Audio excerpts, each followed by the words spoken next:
အပြည့်စည်အသေးပြောင်းအဆုံးချုံမှုအများဆုံးငလင်တွေကစကိုင်းငလင်ကြောပေါ်မှာပဲလှုပ်ကြပါတယ်အဲ့လိုလှုပ်တဲ့အခါမှာပျက်စီးများတဲ့အကြောင်းတွေရှိပါတယ်စကိုင်းငလင်ကြောမှာလှုပ်တဲ့ငလင်တိုင်းဟာနံပါတ်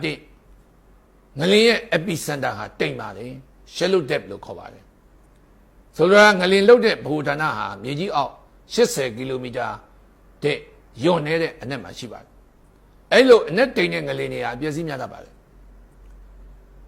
စကိုင်းငလင်ကြောမှာလှုပ်သမျှငလင်တိုင်းဟာအနက်တိမ်ပါတယ်အဲ့ဒီလှုပ်တဲ့ငလင်ကအနက်တိမ်နေမှာဖြစ်တဲ့အပြင်အဲဒီအင်အားကအနည်းဆုံး9ကျော်သွားမယ်ဆိုရင်တော့ဒါပျက်စီးများတာပါပဲအပျက်စီးများတဲ့အကြောင်းရင်းကလည်းအဲ့ဒီစကိုင်းငလင်ကြောပေါ်မှာမြန်မာနိုင်ငံရဲ့လူဦးရေအထူးတဆုံးဖြစ်ပါတယ်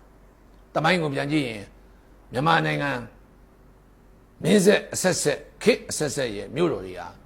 စကိုင်းငလင်ကြောပေါ်မှာပဲတည်ထားခဲ့ပါတယ်မန္တလေးအမရပူရနောက်ပြီးတော့အောက်ဘက်ဆင်းလာရင်ဟန်တာဝတီစသဖြင့်ပေါ့နော်ကျွန်တော်တို့ကြည့်ခဲ့ရင်တကောင်းအလုံးနေရာစကိုင်းငလင်ကြောပေါ်မှာရှိပါတယ်လူကြီးကလည်းထူတတ်ပါတယ်အဲဒါကြောင့်အပြည့်စည်အများဆုံးငလင်ကတော့စကိုင်းငလင်ကြောဖြစ်တယ်အဲ့ဒီစကိုင်းငလင်ကြောရဲ့ငလင်ကြီးတစ်ခုလုပ်ဖို့ return period ကလည်းအများကြီးကျော်လွန်နေပြီဒီချက်ကတော့သတိထားရမယ်အချက်လိုပဲမြင်ပါတယ်